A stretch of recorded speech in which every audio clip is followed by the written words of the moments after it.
Hey friends, I'm on my lunch break. Slappa made avocado toast and a really bomb-ass sandwich. I'm a happy kid.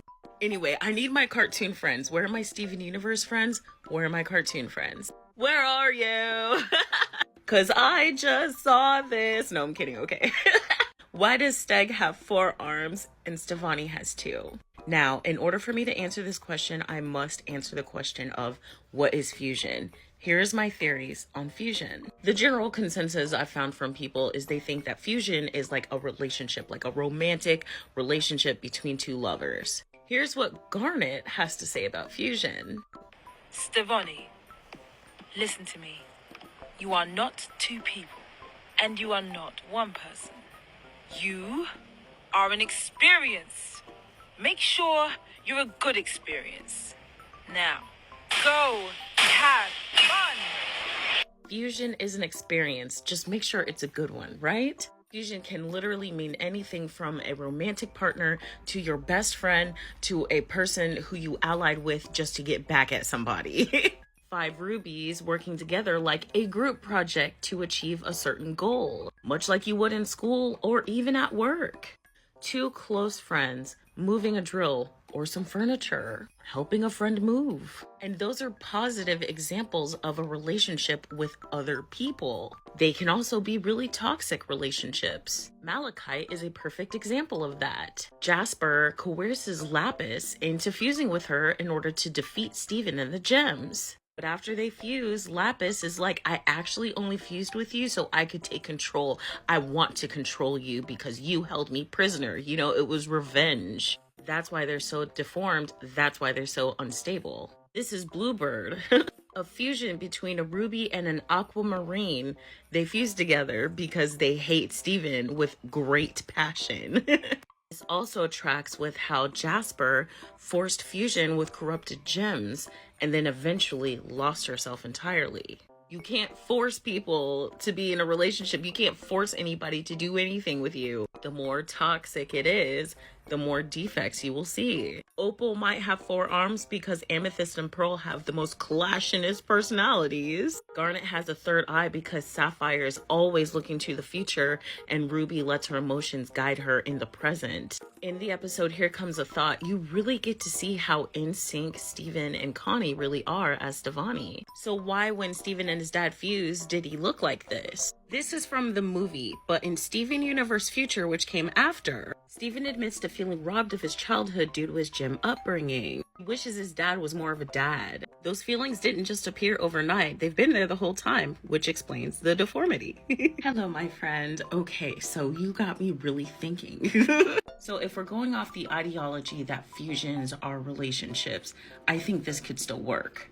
So my beautiful friend says, doesn't fluorite have many arms? They're a fusion between lots of gems, 6 of them in fact, and they have multiple limbs but seem pretty in tune. So this is fluorite, okay? It seems like older and really measured in their speaking, and they're always actively looking for a new addition if the right gem comes along. Well, that makes me just kind of think about relationships in general. Poly relationships to me seem like, you have a lot of different people who need different things, right? You may work together to form a unified front, but sometimes it can take time because not everybody meshes the same way, but the end result is still the same, that they're all happy together. This makes me think about Opal. All I wanna do is see you turn into a giant woman, a giant woman. Pearl and Amethyst in the get-go did not get along, like, at all. Rarely. Even though Amethyst and Pearl love each other very much, they in the get-go couldn't even agree how to describe Opal. Tell me more about Opal. Well, Steven, she's an ultra-powerful, stone-cold Betty. That part's me. And she's, like, kind of tall.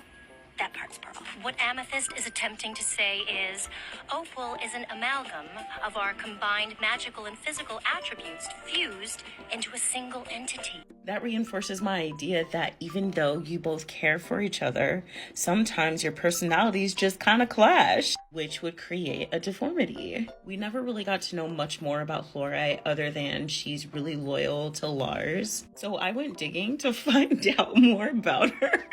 And this is what I found on the wiki. Pause to read, but basically it's because she has so many gems that she talks really slow because each gem needs their own time to decide what they will say together as fluorite. That accounts for her many limbs and eyes, and it accounts for her slow speech too, and agrees with her elderly kind of wise, measured, response to everything. And as I was like thinking and reading about this stuff, I was thinking about the cluster. The cluster is millions of gem shards who all want to be together, but they still look like this. That honestly tracks. It's a lot of gems, it's a lot of personalities or pieces of personalities, fragments, And I hope no one thinks that, I'm talking shit about these gems and their looks or anything. I was just trying to understand what I thought about when I thought about fusion, and it seems to be tracking pretty well.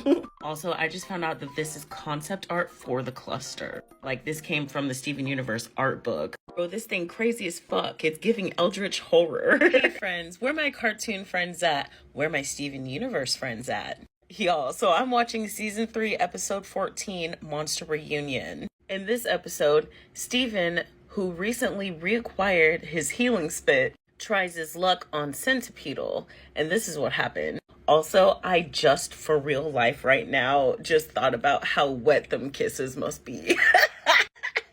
Okay, so the reason I'm even making this video is because of this part. You landed and started building stuff. But then, the gem war. You joined the fight. You and your crew kept going. You got separated, but you were still fighting.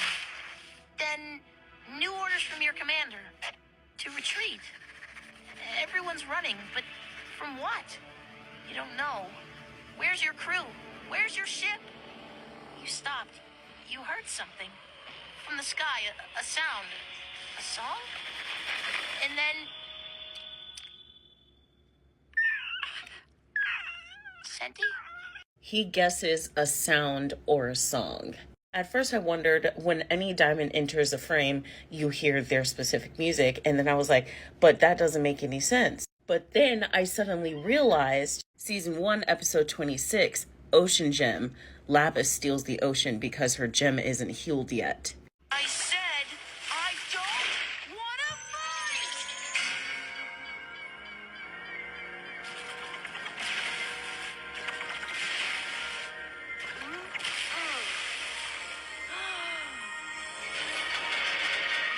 When he stopped the water, it made that ringing sound, which basically canceled everything. We know that when you call a diamond, that it rings and it plays their specific song. I want to know what y'all think. Was it Rose's shield? Was it both? Or was it just the diamond blast? Also, one more thing. Yes, I will be talking about Jackie Chan Adventure soon, but in that episode, Monster Reunion, that we started this video in, right? Steven was a huge asshole to Centipeedle. Before Senti started drawing what happened, she was writing what happened in perfectly legible gem glyph. Steven. That's me. Can you do that? Steven, you're a genius. Okay, maybe not. Her drawings? Her writing. It's actually decently legible. When she started reverting back, this happened. How can I help you? I don't understand. She was asking for help from the diamonds because they can help with your physical form. No wonder she was mad. Hey friends, okay, so we're talking about Steven Universe. This commenter says, I wish we had the chance to learn more about the diamond powers. We did. In Steven Universe Future, actually. Now, I'm gonna go ahead and say this is a spoiler alert, but it has been out since 2019, so I'm gonna go ahead and keep going. If you didn't know yet, Steven Universe Future is about what happens after Steven Universe ends, and after the movie too.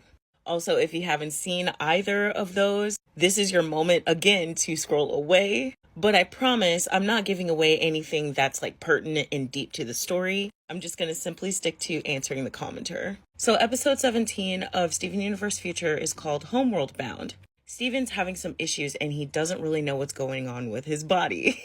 Puberty. No, seriously though. He decides, who better would know what was wrong with me, a diamond, than another diamond.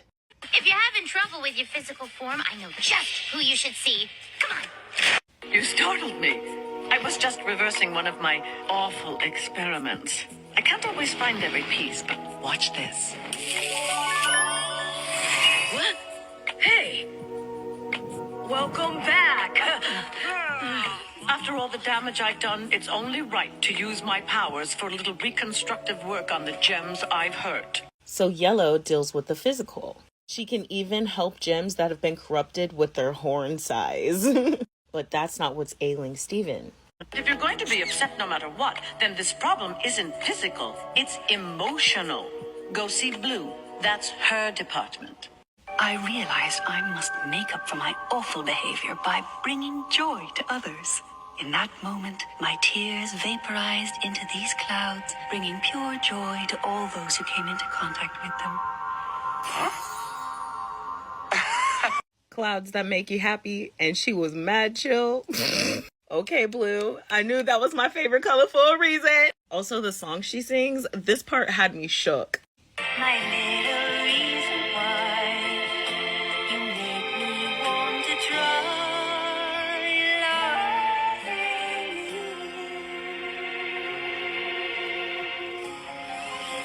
you. But something's still wrong, so she sends him to White. White Diamond's powers work in reverse now. What does that mean? Why don't I show you? May I, Spinel? Yes, please.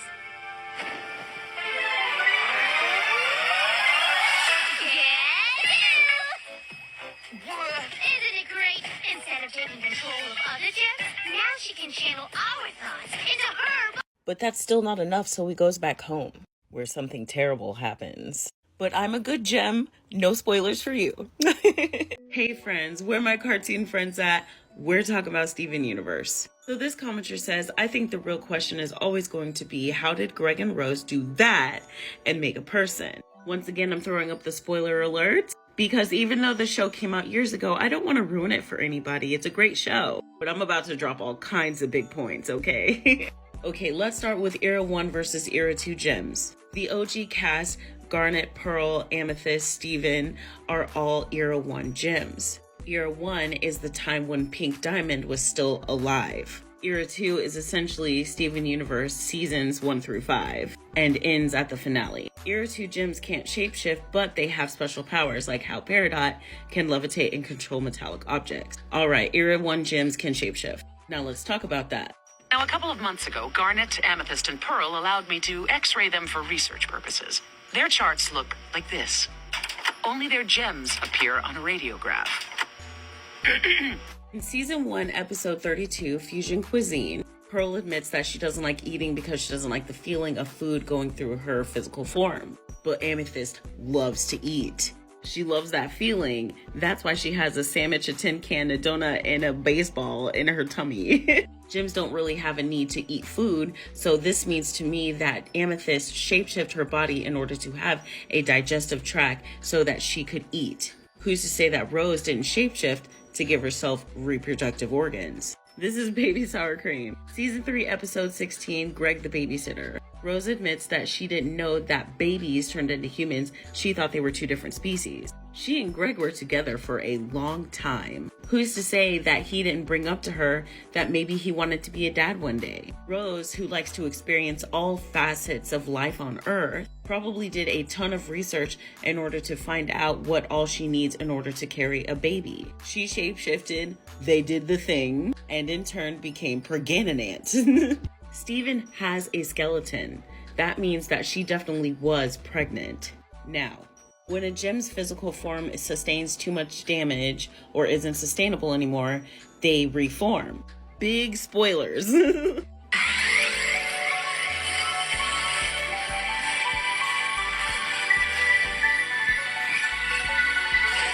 When they reform, you get to see all their past forms. Now look at Steven's gem.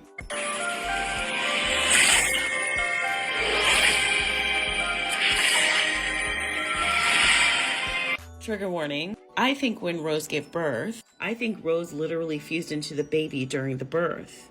This explains why Pink Diamond doesn't exist anymore and only Steven remains. This is also why I say Steven Universe is an ode to our trans friends. And I can't wait to hear your thoughts. Hey friends, where my cartoon friends at? Where my Steven Universe friends at? This person says, have you ever wondered how Greg got that photo of the two of them together when he was halfway bald?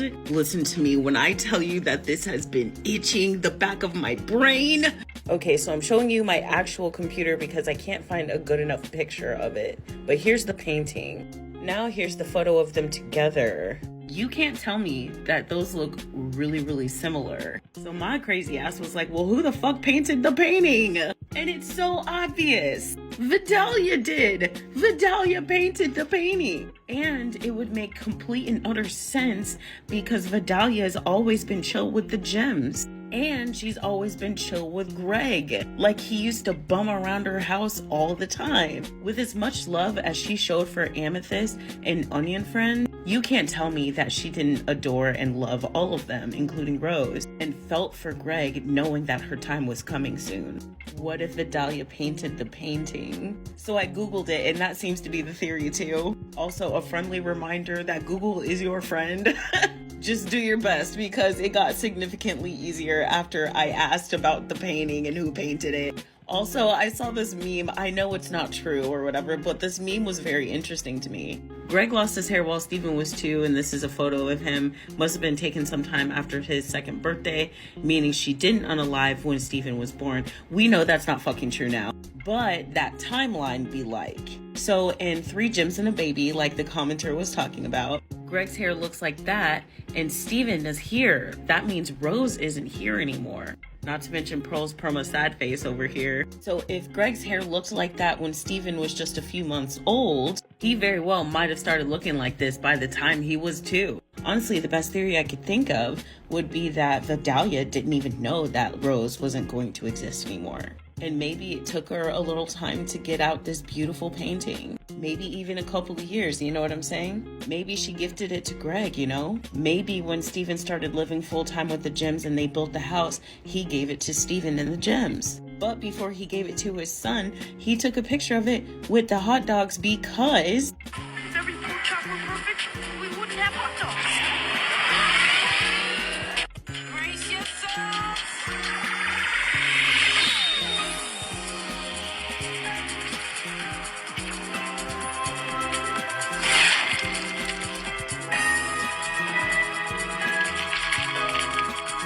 Hey friends, I'm still talking about cartoons. This person says, speaking of Steven Universe, and I am super late on this Easter egg, but there was a cookie cat in Craig of the Creek. Are they in the same universe? This is what that person is talking about. And I wouldn't say that they're connected, but they kind of are because they're all made by the same people. Like, there's little Butler references in Craig of the Creek, like multiple. This is also from Craig of the Creek. I think when they go to the other side, there's even like the fist, like Garnet's fist, like a toy. Pretty sure there's a reference in there somewhere. The Flapjack family tree of cartoons, they're all made by the same people. So it'd be fair to say that they all worked in their own shows on other shows. Like, here's the ultimatum in regular show, and here it is again in Close Enough. Both of these shows are made by J.G. Quintel. Like, when they're playing Power Punchies in Craig of the Creek, that's OKKO. Look at that little cutie. That show is great, by the way. It's got a lot of 90s superhero show vibes, like Scooby-Doo references and shit. There's even a Captain Planet episode. It gives a big hug to your inner Saturday morning cartoon kid. And I'm pretty sure this ogre and Kelsey the Elder is a direct nod to Rod from OKKO. That was so difficult to say, like, the vibes is vibing. But yeah, this is the Flapjack family tree of cartoons. They're all made by the same people. Which one should I talk about next?